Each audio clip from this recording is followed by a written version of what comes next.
Hello. Welcome to Purushotam Academy. Today we are going to know the biography of Nelson Mandela. Nelson Mandela, 1918 to 2013, was a South African political activist who spent over 20 years in prison for his opposition to the apartheid regime. He was released in 1990. In 1994, Mandela was later elected the first leader of a democratic South Africa. He was awarded the Nobel Peace Prize, jointly with F.W. de Klerk, in 1993 for his work in helping to end racial segregation in South Africa. He is considered the father of a democratic South Africa and widely admired for his ability to bring together a nation, previously divided by apartheid. Nelson Mandela is one of the most admired political leaders of the 20th and 21st century for his vision to forgive and forge a new rainbow nation. Nelson Mandela was born in Transkei, South Africa on July 18, 1918. He was the son of a local tribal leader of the Tembu tribe. As a youngster, Nelson took part in the activities and initiation ceremonies of his local tribe. However, unlike his father, Nelson Mandela gained a full education, studying at the University College of Fort Hare and also the University of Witwatersrand. Nelson was a good student and qualified with a law degree in 1942. During his time at university, Nelson Mandela became increasingly aware of the racial inequality and injustice faced by non-white people.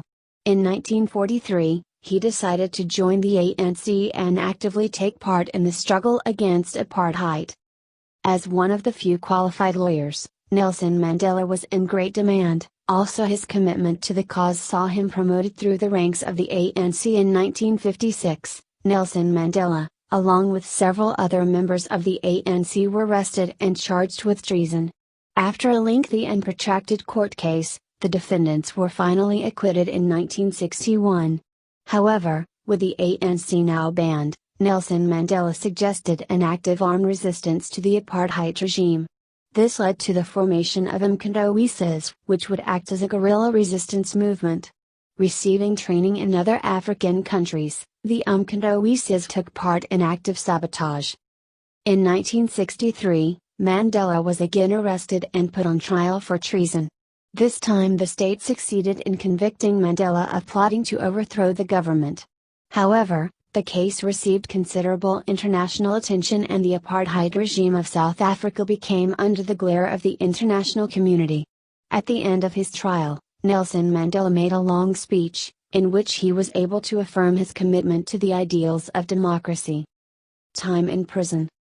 Mandela's death sentence was commuted to life imprisonment, and from 1964–1981 he was incarcerated at Robben Island Prison, off Cape Town. In prison the conditions were sparse, however, Mandela was with many other political prisoners, and there was a strong bond of friendship which helped to make more bearable the difficult prison conditions. Also, in prison, Nelson Mandela was highly disciplined. He would try and study and take part in exercise every day. He later said these years of incarceration in jail were a period of great learning, even if painful. Mandela also created friendships with some of the guards. Mandela would later say that he felt he was fighting the apartheid system and not individual white people.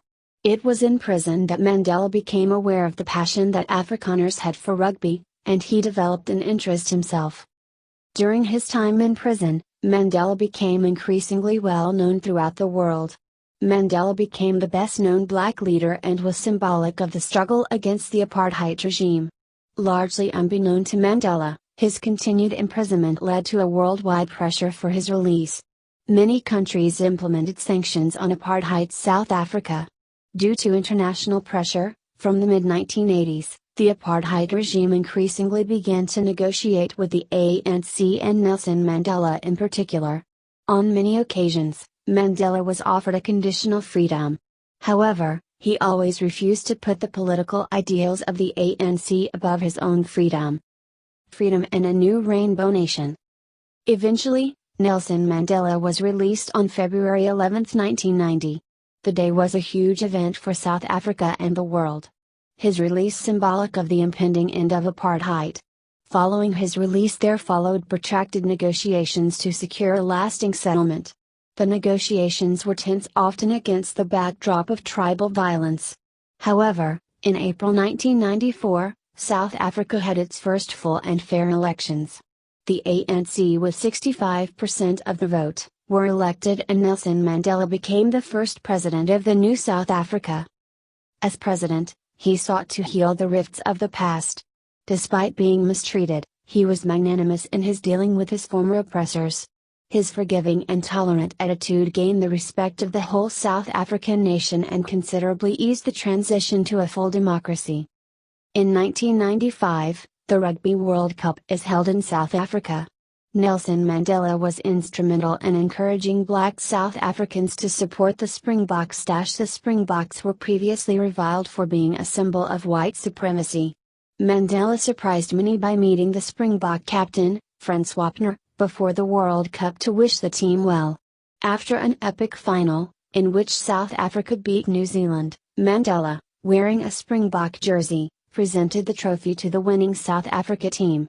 De Klerk later stated Mandela successfully won the hearts of 1 million white rugby fans. Nelson Mandela also oversaw the formation of the Truth and Reconciliation Committee, in which former crimes of apartheid were investigated, but stressing individual forgiveness and helping the nation to look forward. The committee was chaired by Desmond Tutu, and Mandela later praised its work. Nelson Mandela retired from the presidency in 1999, to be succeeded by Thabo Mbeki. In Mandela's later years, ill health curtailed his public life. However, he did speak out on certain issues. He was very critical of the US-led invasion of Iraq during 2003. Speaking in a Newsweek interview in 2002, he expressed concern at American actions. He said, "I really wanted to retire and rest and spend more time with my children, my grandchildren, and of course with my wife. But the problems are such that for anybody with a conscience who can use whatever influence he may have to try to bring about peace, it's difficult to say no." September 10, 2002. He has also campaigned to highlight the issue of HIV/AIDS in South Africa. Mandela was married 3 times, fathered 6 children, and had 17 grandchildren. His first wife was Evelyn Gomez. His second wife was Winnie Madikizela Mandela. They split after an acrimonious dispute. Winnie was alleged to have an involvement in human rights abuses. Mandela married for a 3rd time on his 80th birthday to Graça Machel. Nelson Mandela was often referred to as Madiba, his Kosi clan name. Nelson Mandela died on December 5, 2013, after a long illness, with his family at his side. He was 95. At his memorial, Barack Obama, the President of the US, said, "We will not likely see the likes of Nelson Mandela ever again, so it falls to us, as best we can, to carry forward the example that he set. He no longer belongs to us, he belongs to the ages." Thanks for watching this video. Please subscribe for more updates.